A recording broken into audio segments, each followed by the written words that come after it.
boa tarde, boa noite a quem está nos ouvindo. Nós somos da turma de segundo semestre de administração da Faculdade Santíssimo Sacramento. Estamos aqui para fazer um debate, um podcast sobre o assunto de microempreendedorismo e empreendedorismo. Falar um pouco sobre as microempresas, as dificuldades, os riscos, os benefícios e malefícios da gente estar tomando esse rumo para a nossa carreira profissional, né? A gente sabe que hoje o mercado de trabalho ele é muito competitivo, ele é feroz, né? E há tanta necessidade quanto o estímulo de você ter uma microempresa para que você possa se desenvolver e também não ficar refém de trabalhos e gerar mais empregos, que é algo que a gente trabalha muito dentro da nossa disciplina, que é Teoria Geral da Administração. O empreendedorismo ele inicia mesmo que você não tenha experiência anterior. No caso, você tem a possibilidade ali de abrir uma microempresa, mesmo que de forma informal. Hoje a gente tem um microempreendedor individual, que vamos estar falando aqui também, que é uma forma de regularizar aqueles trabalhos mais simples do dia a dia, né? Aquelas vendas, os famosos vendedores ambulantes, que é aqueles rapazes que vendem água, que são ambulantes ali na frente de estádio, na frente de eventos. E aí a gente tem a regularização mais simples, que é o MEI. E aí é onde você pode iniciar para se tornar um microempreendedor. No entanto, algum tempo depois, é comum que o microempreendedor chegue a um ponto no qual ele se depare com a necessidade de profissionalização, que é exatamente essa regularização do que ele faz, porque muitas vezes ele é informal e depois ele bate na tecla de o governo está atrás dele, não sei o que, ele começa a faturar muito e aí tem aquela fiscalização, e aí ele precisa de uma regularização e aí você pode iniciar como MEI. Esse é o momento em que você de fato decide estruturar melhor a instituição com o objetivo de garantir o seu crescimento. Aí entra a pergunta mais importante do tema: como uma microempresa realmente funciona? Para que uma microempresa possa expandir, é necessário compreender tudo que está por trás de uma microempresa de sucesso, ok? Por isso, neste conteúdo, falaremos sobre a estrutura jurídica e contábil de uma ME, que é uma microempresa. O que é uma microempresa? A princípio, as microempresas são chamadas de MEs e são as organizações que atuam como pessoa jurídica, com CNPJ, e que faturam até 360 mil por ano. Tipo de empresas enquadradas como microempresa. Uma microempresa pode ser individual, ter um único dono, ou sociedade, entre duas ou mais pessoas. Entretanto, no total, essas duas possibilidades se dividem em 4 categorias diferentes, conforme apresentamos a seguir. Sociedade simples. É o caso de advogados, dentistas, médicos e etc. Esses empreendedores exercem seu trabalho a partir da prestação de serviço de natureza pessoal. Nesse caso, a presença de um sócio é obrigatória. Esse tipo de empresa é formada somente pelo empreendedor, ou seja, não há sócios. O interessante é que na ERE os patrimônios empresarial e pessoal do empreendedor são separados, trazendo uma proteção extra para os bens privados. Então, pessoal, falarei sobre empresário individual, né, pessoal? Assim como a Ireli, não existe a presença de sócio, com a vantagem de que não há necessidade de investir um alto capital social. Por outro lado, aqui não há separação entre patrimônio pessoal e empresarial, fazendo com que os bens privados do empreendedor sirvam como garantia nas dívidas da empresa. A vantagem do ME, uma ME se enquadra na lei geral das microempresas de pequeno porte. Essa é uma legislação que garante esse tipo de empreendimento, que esse tipo de empreendimento receba um tratamento diferenciado, pagando menos impostos. Essa vantagem tributária se dá por meio do Simples Nacional, o regime do governo que significa, simplifica e unifica o recolhimento dos tributos em uma única guia. Além disso, as empresas que utilizam o Simples Nacional, formato no qual as microempresas se encaixam, contam com percentuais de alíquota progressivos, que são calculados de acordo com a receita bruta da empresa. Em outras palavras, quem fatura menos paga menos impostos, no caso, impostos reduzidos. Isso tende a exigir o pagamento de menos tributos, facilitando a sobrevivência e o crescimento das MS.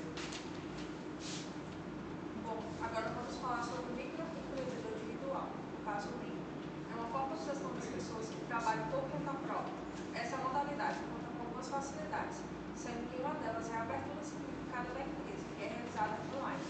Outra vantagem é o valor fixo mensal de impostos, que varia de acordo com a atividade desenvolvida. Bom, vamos citar algumas. Comércio e serviço, fica no valor de R$ 52,85. Prestação de serviços, R$ 51,85. Comércio ou indústria, R$ 47,85. Sendo que esse valor pode variar a cada ano. Esses valores correspondem à Previdência Social, à aposentadoria, ou INSS, e ao ICMS ou ISS. Por outro lado, o microempreendedor individual MEI possui algumas limitações. O faturamento anual não pode ultrapassar de R$ 81.000 por ano. Há um número restrito de silêncios que podem atuar como MEI. O MEI não pode ser titular ou sócio de outra empresa. A empresa pode ter no máximo um funcionário contratado. Agora eu vou falar sobre microempresa e empresa de pequeno porte. A microempresa ela pode ser uma empresa individual ou de pessoa jurídica com as seguintes características. Ela pode comportar um faturamento bruto anual de até 360 mil, número máximo de funcionários de 19 se sua atividade for relacionada à indústria, ou 9 funcionários para comércio e serviço. Assim como o MEI e a empresa de pequeno porte, a microempresa ela se enquadra no Simples Nacional para o pagamento de impostos. Esse é um regime simplificado de recolhimento de tributos, no qual a alíquota pode variar entre 4% e 17,42% da receita bruta total. Além disso, as empresas do Simples Nacional são isentas de tributos federais. A empresa de pequeno porte ela tem um faturamento bruto anual entre 360 mil e 4,8 milhões. Tem de 20 a 99 funcionários na indústria e 10 a 49 colaboradores se for nos setores de comércio e serviços. Uma empresa de pequeno porte ela pode pagar valores bastante distintos em impostos, dependendo do faturamento da empresa. Por esse motivo, deve-se usar o site da Receita Federal para calcular as tarifas. Vale destacar que a microempresa e a empresa de pequeno porte recebem tratamentos distintos pela legislação. Por isso, antes de definir o enquadramento da sua empresa, é imprescindível contratar uma assessoria contábil. Dessa maneira, você pode estudar as possibilidades para garantir a melhor lucratividade do seu negócio. Bom, como abrir uma microempresa? O primeiro passo da abertura de uma microempresa é feito na junta comercial. Em alguns estados, as juntas comerciais em diversas cidades, e já em outros podem estar presentes apenas na capital. Portanto, sempre é bom consultar a disponibilidade na sua região. Esse registro inicial é como se fosse a certidão de nascimento da empresa. O pedido é realizado no cartório de registro de pessoa jurídica. Depois desse registro, o microempresário receberá o NIRI, que é o número de identificação do registro da empresa, que é um carimbo ou etiqueta. Para obter o NIRI, o microempresário deve apresentar o contrato social em 3 vias com os objetivos da empresa, o requerimento padrão, o CPF-RG de cada sócio com suas cópias autenticadas, a ficha de cadastro nacional no modelo 1 e 2 e os pagamentos de taxa via DARF. CNPJ. Uma vez com o NIRI em mãos, o microempresário precisa obter o CNPJ, junto à Receita Federal. Esse registro é feito apenas pelo próprio site da Receita Federal. Os documentos necessários estão na página inicial e podem ser entregues pessoalmente ou enviados pelo SEDEX para a unidade de Receita Federal mais próxima de você, assim como o registro, a resposta também vem pela internet. Um detalhe importantíssimo é que, ao cadastrar o CNPJ, o microempresário escolhe a atividade que exercerá. Essa atividade vale para aplicar tanto a tributação como a fiscalização sobre a empresa. O alvará de funcionamento é o próximo passo, que deve ser solicitado junto à Prefeitura Municipal. Essa é a licença que você terá para operar a indústria, o comércio ou a prestação de serviço, no endereço escolhido para o negócio. Em geral, a documentação que necessita para essa etapa inclui formulário próprio da Prefeitura, cópia do CNPJ, cópia do contrato social, consulta prévia de endereço aprovada e laudo dos órgãos de vistoria quando necessário, como bombeiros e IES. Inscrição estadual. Normalmente, essa parte é feita na Secretaria Estadual da Fazenda. Hoje em dia, a maior parte dos estados tem convênio com a Receita Federal, permitindo obter a inscrição estadual junto ao CNPJ com um único cadastro. No entanto, com consulte o órgão para se certificar em relação à sua região. A inscrição estadual é obrigatória para quem lida com setores de indústria, comércio, comunicação, energia e serviços de transporte interestadual e intermunicipal. Sem ela, não é possível realizar a inscrição no ICMS, Imposto sobre Circulação de Mercadorias e Serviços. Segundo a Cefaz, os documentos que costumam ser pedidos nessa fase são cópia do ato constitutivo, comprovante de contribuição do ISS, cópia do CNPJ, 3 vias do DUC, documento único de cadastro, comprovante de endereço dos sócios, DCC, cópia do alvará de funcionamento, cópia autenticada do documento que prova o direito de uso do imóvel no qual o empreendimento estará localizado, certidão simplificada da junta e RG e CPF dos sócios. Cadastro e aparato fiscal.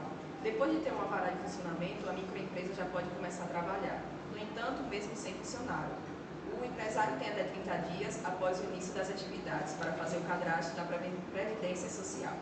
Para tanto, dirige-se à agência da Previdência mais próxima e solicite o cadastramento. Enfim, chegamos ao último passo da abertura da sua microempresa. Nesta fase, o empreendedor deve pedir autorização para imprimir notas fiscais e autentificar livros fiscais. Para quem vai trabalhar com serviços, o pedido ocorre na Prefeitura Municipal. Já para os negócios das áreas do comércio industrial, essa etapa é realizada na Secretaria Estadual da Fazenda. Depois que o aparato fiscal estiver pronto, aí sim você terá tudo pronto para operar legalmente e emitir notas. Estimativa de custo. De acordo com o relatório da Global Doing Business 2017, o custo médio para abrir uma empresa no Brasil é de R$ 1.581. Contudo, esse valor considera todos os tipos de empresas, incluindo as de grande porte.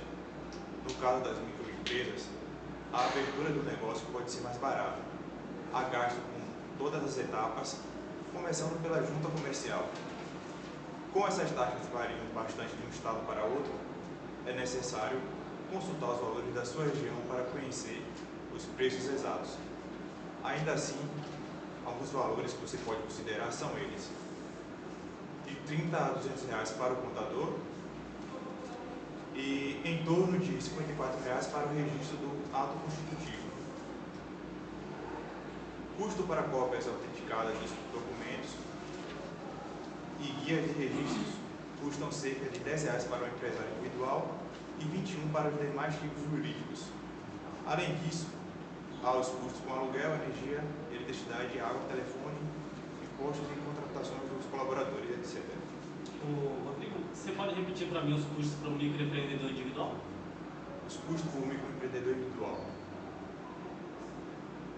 é cerca de R$ 10 e para os demais R$ 21. Entendi. Hoje eu tenho um MEI, né? Eu abri um MEI para prestar serviço para uma empresa, porque ela não queria me contratar, enfim, diversos motivos. Sim. E aí, no ato de abrir o MEI, eu não precisei desembolsar dinheiro nenhum. Não sei se mudou a legislação ou como é que é, mas eu sei que o MEI é uma facilitação do governo para que vendedores informais possam se regularizar, né? E o MEI hoje ele não precisa de desembolsar nada para você ter um MEI, para você abrir um MEI, mas você precisa pagar mensalmente para você ter os benefícios que o MEI tem, para você poder emitir nota fiscal e tudo mais. Então acho que, não sei se a informação está desatualizada, mas até onde eu sei é essa informação. Só um adendo mesmo. Exatamente. Também quando você abre um MEI, você chega a vários e-mails de cobrança com spam, cobrando valores, e a pessoa que não tem muito conhecimento, ela vai achar que ela é obrigada a pagar aqueles valores ali, porém, é tudo informação falsa, são golpistas tentando utilizar da esperteza para aplicar golpe. O MEI é a modalidade de empresa que é o recomendado para quem não tem tanto conhecimento. Recomenda-se começar pelo MEI, porque você não vai ter um capital obrigatório inicial para abrir sua empresa e também não vai ter custo algum. Você vai ter só o custo mensal, como você falou, com a emissão do DAS, que são todos os impostos recolhidos em uma única folha de pagamento. Que inclusive é muito baixo. Hoje está no valor de R$ 75, aumenta anualmente, mas é um valor irrisório comparado ao quanto você pode faturar, que é de 81 mil, né, como a Lana falou, mas é uma regularização de um trabalho, né?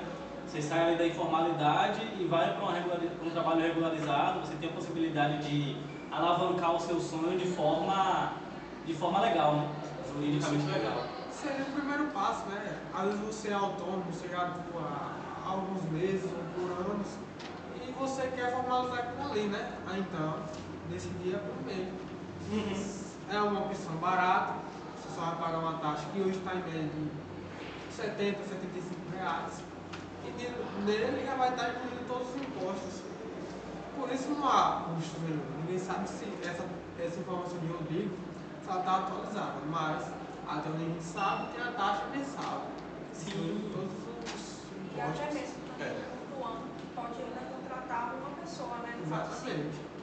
seja pelo menos até uma pessoa, mas caso seja uma empresa que tenha uma demanda um pouco baixa, uma demanda, enfim, tem como fazer essa contratação e a pessoa também pode estar podendo contribuir.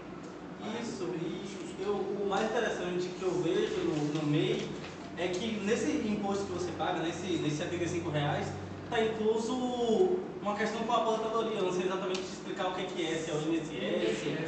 É o INSS. Aposentadoria ou INSS. Pronto. E na informalidade você não tem isso. Muitas vezes você não consegue separar um dinheiro para guardar, não tem esse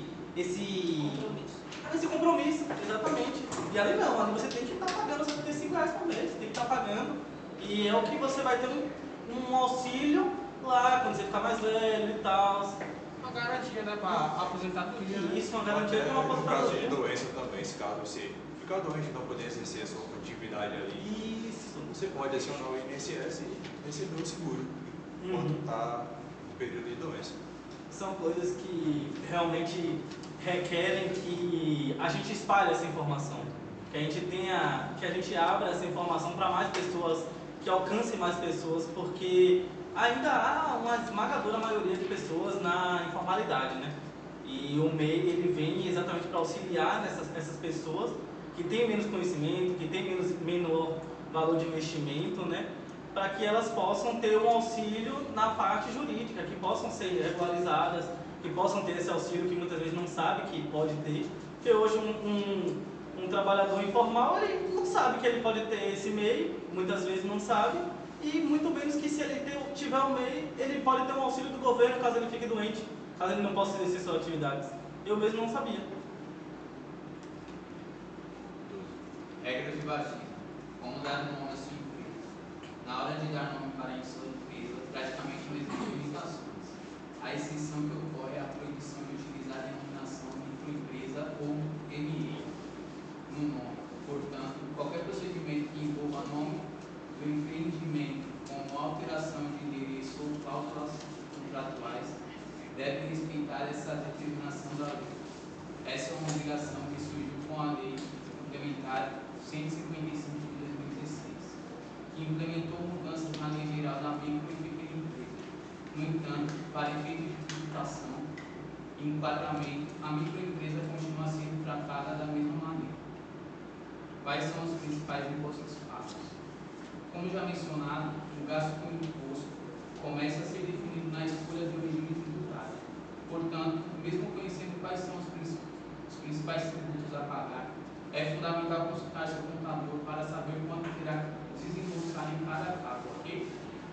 Os impostos devidos por uma microempresa no Brasil são contribuição social sobre o lucro líquido, CSLL, imposto de renda à pessoa jurídica, IRPJ, imposto sobre serviço, ISS, imposto sobre circulação de mercadorias e serviços, ICMS, programa de integração social e formação do patrimônio social, patrimônio do serviço público, PIS/PASEP, imposto sobre produtos industrializados, IPI, e contribuição previdenciária patronal, o CPP. Quantos funcionários posso ter em uma microempresa? A classificação do porte das empresas usa como base pesquisas divulgadas pelo Instituto Brasileiro de Geografia e Estatística, o IBGE. A partir delas, é determinado o número de empregados que cada porte de negócio pode ter. Ainda assim, vale ressaltar que, em caso de dúvida e fins legais, vale o que está previsto na Lei Complementar de número 123 de 2006. No segmento da indústria, uma microempresa pode ter até 19 empregados. Já quando se trata de serviços e comércios, o número de colaboradores que uma empresa pode ter é de no máximo 9 pessoas. Então, precisa emitir nota fiscal como uma microempresa, ou seja, a ME. Por lei, sempre que existe uma transação comercial, a empresa que vende ou presta serviço deve emitir nota fiscal, mesmo que ela seja uma AME, uma microempresa. Fazer qualquer transação sem nota representa sonegação por parte do vendedor. Isso pode acabar gerando um grande problema para a empresa em si. A única exceção que existe é para o microempreendedor individual, o MEI, que estão isentos da emissão de nota fiscal a vender para pessoa física. Ou seja, até mesmo quem é MEI deve emitir nota fiscal toda vez que efetuar uma venda para pessoa jurídica, ou seja, de empresa para empresa. Entendi. Ok. Partindo de todo o contexto que a gente falou sobre como abrir uma microempresa, os tipos de microempresa, agora a gente criou nossa empresa e aí o que a gente precisa? A gente precisa manter nossa empresa. E como é que a gente garante que a nossa empresa está andando, está fluindo, como é que a gente garante que elas estão nos trilhos? Vamos lá, organize-se. A organização é uma das maiores virtudes que um microempresário pode ter. Sem ela fica impossível ter a real noção do que está acontecendo no negócio. E isso é para tudo na nossa vida, né? Sem a organização a gente não sabe, a gente fica perdido.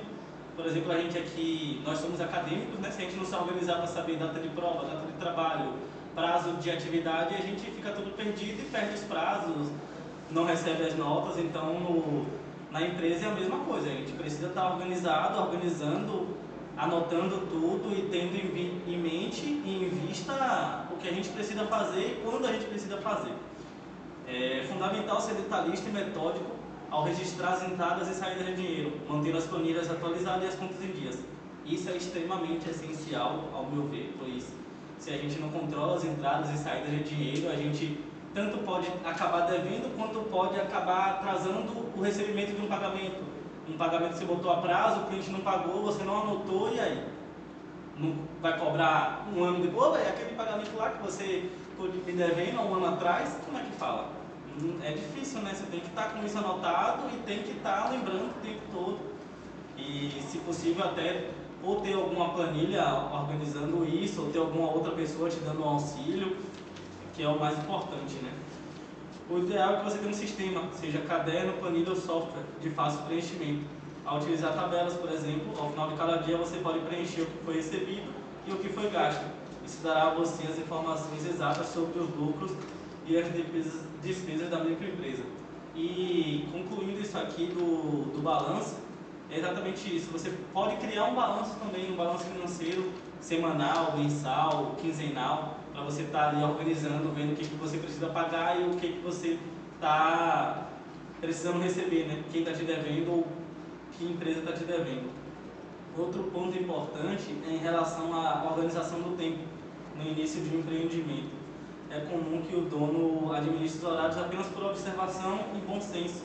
Entretanto, com o passar do tempo, o ideal é que os números de horas dedicados a cada tipo de atividade seja medido e anotado, que pode ser feito mais uma vez em tabelas ou programa de computador.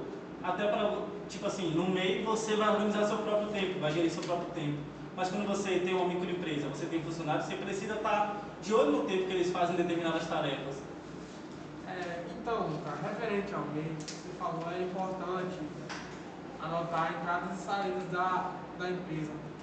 Se você é um microempreendedor individual, MEI, você está ingressando nessa atividade, você já tem a atividade e quer formalizar ela, além de você anotar entradas e saídas, seria importante você definir um salário para você. Porém, esse salário, na minha visão, nunca pode ser maior do que o valor da sua empresa. Porque como é que você vai conseguir crescer sua empresa se você retirar mais dinheiro para você do que para ela? E você precisa ter um fundo. fundo monetário ali para pagar suas despesas. E além disso, você precisa de um fundo ali que uma hora ou outra você está oferecendo um produto ou serviço, esse produto não tenha saído, mas com a mesma finalidade você pode reinventar, renovar, ou renovar uma forma de ele sair ou substituir esse produto. E se você tiver, ganhei ali, eu tenho R$1.000, lucrei, lucrei toda a entrada, toda a saída, eu peguei esses R$1.000, eu vou pegar pra mim, vou pra praia, vou me divertir, vou tomar uma. Sim, velho, você precisa reinvestir. Se você, um mês mesmo, você vai precisar pagar os R$75, que seria a taxa, e, velho, você precisa desse fundo.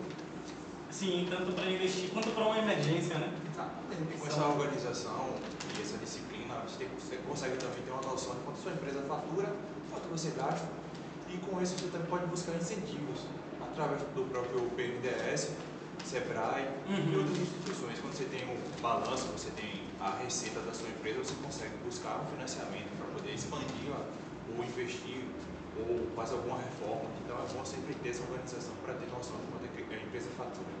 Verdade, verdade. É um passo para você sair do meio e virar uma microempresa, ou uma EPP, empresa de pequeno porte. Bom, cuide sempre das finanças. Infelizmente, uma das dicas mais básicas de finanças empresariais também é uma das questões mais ignoradas pelos microempresários. Estamos falando da separação entre a conta pessoal e a conta da empresa. Sob hipótese alguma, misture as duas coisas. Se você já está operando e ainda não fez essa separação, dê prioridade a esse ponto. Para realizar essa divisão, você deve estipular um salário para si próprio e não retirar mais do que esse valor. O lucro extra pode ser retirado mais tarde como bônus, desde que tudo conste de maneira detalhada em suas tabelas de contabilidade. Além disso, não basta ter só a organização com os números e dinheiro do seu negócio e deixar sua vida pessoal toda bagunçada. O ideal é que, para as contas pessoais, que você utilize os mesmos métodos que usa em sua empresa para gerenciar o dinheiro. Afinal de contas, um líder que não é capaz de organizar suas próprias contas terá grandes dificuldades para gerenciar o caixa de uma microempresa. Mantenha sua empresa motivada. Isso é essencial. Planejar o futuro da empresa é controlar o processo para que tudo saia conforme o esperado. Isso é fundamental. Porém, do que adianta tudo isso se a equipe não comprar suas ideias? Funcionários desmotivados são uma das principais razões pelas quais alguns líderes de negócios não conseguem colocar seus projetos em prática. Sabendo disso, comece a investir nesse aspecto. Lembre-se de que as pessoas trabalham com mais vontade quando os objetivos pessoais elas estão alinhados com as metas da empresa.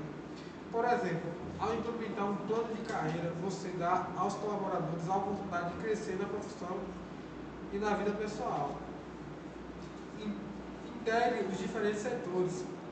União faz bem para todos, para as pessoas e para os negócios. Nesse sentido, é importante que o microempresário integre os setores em diferentes aspectos. Essa integração pode começar pela equipe, incentive as trocas de ideias, faça reuniões entre as áreas e facilite a comunicação dos funcionários. Finalizando o tema microempresa, agora a gente vai partir para empreendedorismo, né? Que está no mesmo sentido, está no mesmo contexto, só que a gente vai entrar um pouco mais sobre como empreender, no caso, executando o empreendedorismo. A palavra empreender, em seu sentido denotativo, quer dizer tanto executar quanto manter-se apreensivo. Isso significa que não há um caminho certo para evitar angústias e não existe um processo de operações padrão para se tornar um empreendedor de sucesso. Ou seja, como o professor Ismael fala muito na nossa aula, não é uma receita de bolo. Não é algo que você vai aplicar ali e vai dar certo, tem 100% de certeza, não. Até porque a gente está falando de inovação, a gente está falando de novas ideias, de novos nichos de mercado, a gente está com a tecnologia aflorando aí, então tem novos mercados para a gente explorar. Então, cada vez é algo novo que vai ganhando espaço no mercado, como exemplo da Uber, do iFood. Eles pegaram coisas que já tinham, inovaram e fizeram sucesso. mas você pode encontrar algo que não vai fazer sucesso e a gente tem que entender que a gente pode contornar a situação, a gente tem que agir como um líder, entender quais são os problemas e contornar a situação para resolver e manter nossa empresa saudável e operante. No decorrer da vida acadêmica, eu assisti diversas palestras sobre empreendedorismo e todas abordaram assuntos dos mais diferentes tipos e sem conexão alguma. Isso porque o ato de empreender, mais uma vez, não é coerente e sim abstrato. Cada nicho, cada empreendedorismo, cada empresa segue uma dificuldade diferente, ela tem uma dificuldade diferente, umas financeiras, outras com comunicação, outra com pessoas, outra sobre gestão de pessoas, então cada um enfrenta uma dificuldade diferente. Ser empreendedor é acreditar que sua ideia é boa e fará diferença, é acreditar em si, é ser inovador, como a Uber foi, como a iFood foi, é fazer acontecer. Como um desconhecido me disse uma vez, durante uma conversa, empreender mesmo é o cabeça dura, que investe na sua ideia e faz com que ela dê certo. Ou seja, é aquele cara que ele acredita em si mesmo, acredita no seu projeto, acredita que você pode fazer dar certo, que você pode crescer e alavancar a sua empresa a todo custo, independente das dificuldades, você está ali, persistindo. Seja em um nicho, seja em outro nicho, tem que mudar de tipo de empresa, tem que mudar o KENAI, que é a atividade da sua empresa, mas você está ali, está persistindo. Hoje em dia é normal irmos à praia e comprarmos um sorvete para nos deliciarmos deitados na areia sob uma árvore. Mas por mais que isso pareça simples e comum, tenha em mente que sorvetes eram vendidos apenas em lojas e o primeiro cara que teve a ideia de colocá-los em uma caixa térmica para levar seu produto até as pessoas, ao invés de ficar esperando que elas fossem até sua loja, esse sim é considerado gênio da inovação. Bom, realmente, se você veio à busca de dicas para empreender, veio ao lugar errado mesmo. Mas se veio à busca de dicas para fazer seu empreendimento dar certo, este sim é o seu artigo. O que deve ser buscado são meios para alavancar seu negócio empreendedor com sabedoria e estabilidade. E para isso, existem diversos apoiadores que visam aqueles que estão começando para fornecer o suporte necessário. O Sebrae e diversos bancos investem financeiramente para que você, novo pequeno empresário, tenha a renda necessária para conseguir se manter até que seu balanço financeiro se torne estável. Mídias como o Jornal do Empreendedor, Portal do Empreendedor e pequenas empresas e grandes negócios, dentre muitas outras, dão suporte de forma intelectual com a liberação de palestras, dicas de organização e outros produtos online, além de noticiar as últimas inovações do momento, te mantendo sempre afiado ao mercado em que visa se desenvolver. Faculdades públicas e privadas fornecem regularmente cursos técnicos que podem ser utilizados de forma a aprimorar suas técnicas e tornar os serviços prestados pela sua empresa mais qualificado ao mercado exigente em que vivemos. Para o seu negócio ter sucesso e resistir a certas crises, é necessário se fazer as seguintes perguntas. Primeiro, sobre a necessidade. Se seu produto ou serviço se encaixa nas necessidades básicas e inadiáveis do seu pretendido nicho de mercado. Segundo, a qualidade. Se você consegue manter ou melhorar a qualidade em relação aos concorrentes. O terceiro, que é sobre o preço. Se seu preço é percebido como justo. O quarto, a inovação. Se você consegue surpreender seus clientes com inovações que só mesmo quem conhece profundamente suas necessidades de produtos ou serviços poderia antecipar. E a confiança, né, que é um dos mais importantes, que sua empresa exala confiança e otimismo, a ponto de transformar sua marca, seus produtos ou serviços no ícone que cogitará positivamente seus clientes. Vamos entender um pouco aqui sobre o que Kailane falou, né, sobre essas perguntas. Vamos debater um pouco sobre isso. O primeiro ponto é a necessidade. Seu produto ou serviço se encaixa nas necessidades básicas e inadiáveis do seu pretendido nicho de mercado? Ou seja, você conhecer o seu produto e conhecer o seu mercado, né? Eu acho que parte do princípio disso. Entender quais são as necessidades básicas do seu cliente, do seu mercado, e se seu produto atende essas necessidades básicas. Qualidade. Você consegue manter ou melhorar a qualidade em relação aos concorrentes para agregar satisfação à decisão de escolha e de compra da sua clientela?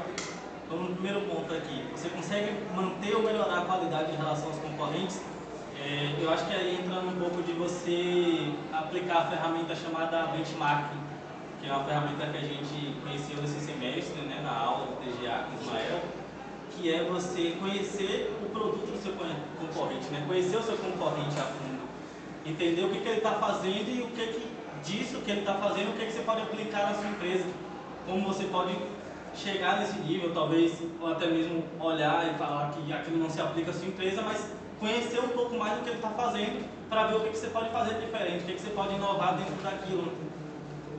E agregar satisfação, exatamente. Ver o que você pode agregar, o que você pode satisfazer seu cliente de forma diferente ao seu concorrente. Preço. Seu preço é percebido como justo a ponto de seus consumidores vincularem sua marca aos seus produtos e os serviços e os assumirem em sua propaganda boca a boca. O que eu enxergo sobre preço? Eu acredito que o preço ele tem a ver mais com a qualidade, seria o ponto anterior, né? O preço, acho que não dá pra gente dizer, na prestação de serviço pelo menos, a gente não consegue dar preço ao serviço de alguém. Por exemplo, tatuagens. Você vai no tatuador, você vai ter 10 tatuadores, cada um vai te cobrar um preço para aquela mesma tatuagem, porque cada um sabe o valor do seu serviço. E eu acho que para o produto é a mesma coisa. No produto até vai um pouco diferente, na tatuagem também, porque você tem duas coisas, você tem o tipo de agulha, o tipo de tinta, você tem o tempo que cada um leva para tatuar. Não, eu faço isso aqui em 1 hora, outro já faz em 30 minutos, então ele pode cobrar menos ou pode cobrar mais. E no produto a mesma coisa.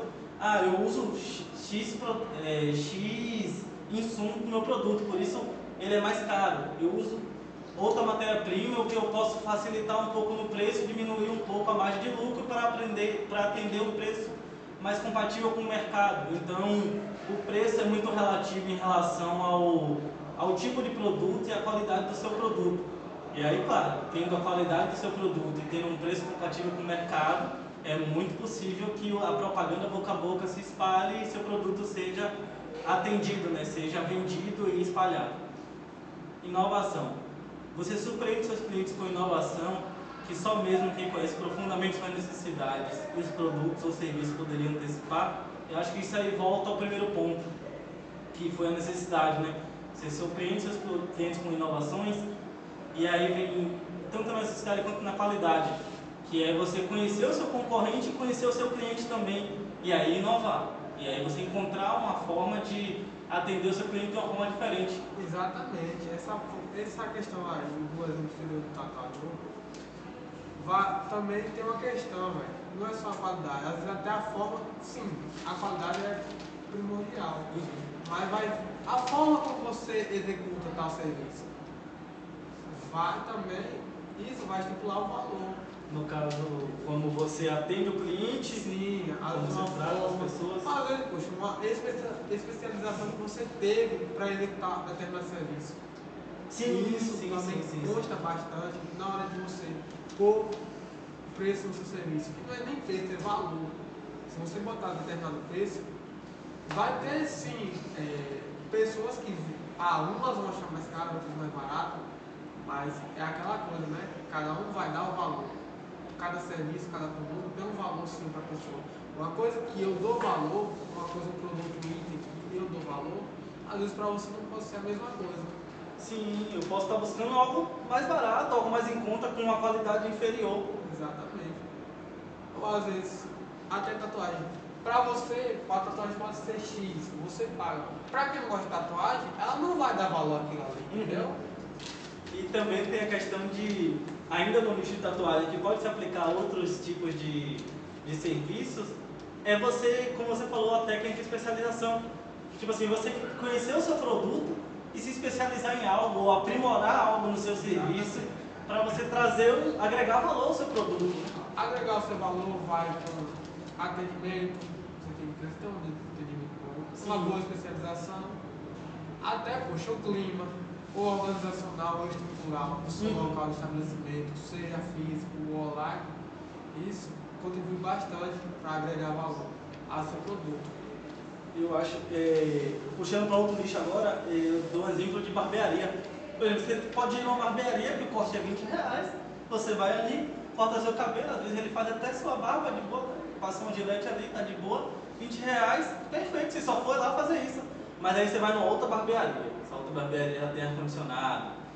Tipo assim, você tem que esperar, você tem um lugar confortável para esperar, tem uma televisão, tá passando jogo, lá vende cerveja, são coisas que agregam valor ao produto. Aí você pode vender um corte ali de 35, tá justo, não tá justo? Eu acho que agrega valor essas questões de estrutura, como você falou também. Exatamente. E por último, a gente tem aqui a confiança. Sua empresa exala confiança e otimismo a ponto de transformar sua marca, seus produtos ou serviços num ícone que contagiará positivamente seus clientes. Aí a gente volta àquele primeiro ponto que a gente tratou aqui no tema de empreendedorismo, que é você acreditar que a sua ideia é boa e fará a diferença. Porque você tem que acreditar em si mesmo, velho. Você precisa ter essa confiança para você empreender. Você precisa acreditar no seu projeto, acreditar no seu produto e agregar valor nele e enxergar valor nele. Porque se você não enxergar, ninguém vai mais, velho. Ninguém mais vai enxergar. E quando você quer criar destaque no seu produto, você não vai focar em valores e preços, você vai focar na qualidade. Você vai querer se destacar, vai observar o mercado, vai ver quais são as falhas do seu concorrente e tentar melhorar em cima disso. Você vai ver um serviço, por exemplo, de entregar, seu concorrente entrega em 10 dias. Você vai tentar melhorar essa logística, fazer uma entrega melhor, em menos tempo e com um valor, com um custo-benefício até melhor do que do seu concorrente. Exatamente, exatamente. Aí a gente volta a estudar o concorrente, volta a estudar o mercado. E aí, com essa questão da confiança, estudando o mercado e o concorrente, a gente consegue agregar valor ao nosso produto e conhecer mais o nosso cliente, o nosso mercado e tudo mais. Enfim, invista na sua ideia, estude e se adapte ao mercado. Faça com que sua pequena empresa se torne autossustentável e lembre-se que o verdadeiro diferencial entre o empreendedor e o sonhador é que quando o empreendedor se levanta pela manhã, ele dará um jeito para tornar aquele sonho realidade. Ou seja, não é acordar e decidir que aquele sonho, que aquilo vai dar certo, é todos os dias. É passo por passo, é formiguinha mesmo, é você estar ali contornando as dificuldades para continuar persistindo na sua empresa, persistindo no seu projeto, acreditando e lutando para fazer com que ele dê certo. Seja buscando externamente ou internamente, né? A gente pode buscar aí consultoria, pode buscar auxílio até mesmo no YouTube, ou alguma outra pessoa que você conheceu nesse período que você foi empreendedor, ou no período que você foi trabalhador, né? Você faz network, você tem que fazer um network, né? Que é aquela comunicação entre pessoas, para que você possa estar cada dia acrescentando mais e persistindo e tentando acrescentar e continuar com o seu sonho. E com isso, né? Com essa última frase, que é se levantar pela manhã e dar um jeito de tornar aquele sonho realidade, ou continuar sonhando, almejando mais e seguindo o seu sonho, a gente encerra aqui o nosso podcast, nosso talk show, nosso debate, né? Agradecendo a todos que estiveram aqui presentes. E é isso. Ótima noite.